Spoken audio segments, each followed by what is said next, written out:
శుభాకాంక్షలు అక్క. Aunty happy పెళ్లి రోజు శుభాకాంక్షలు మీకు. Happy marriage day. Happy marriage day. Happy marriage day. పెళ్లి రోజు మీ అందరు మా నాయనకుంటే నేను ఎంత పెద్ద పని ఏం చేయగలను.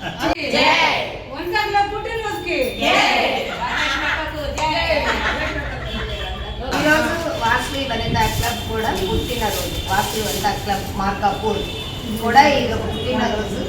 మరి అభివృద్ధి చెందుతున్న మన మార్కాపూర్ వాసవి వనితా క్లబ్ ఇప్పుడు ఇంకా ఇంకా పెద్ద మహావృక్షం కావాలి. మరి ఇక్కడి నుంచి ఇంకా చాలా మంది గవర్నర్స్ రావాలి. ఉమానే వచ్చింది, మీలో నుంచి కూడా ఇంకా గవర్నర్స్ రావాలి. మరి మన ఊరు ఒక మార్కాపూర్ అంటే ఒక ల్యాండ్ మార్క్ లాగా ఉండాలి ఆర్గనైజేషన్ లో. జై వాసవి. జై వాసవి. జై వాసవి. జై వాసవి.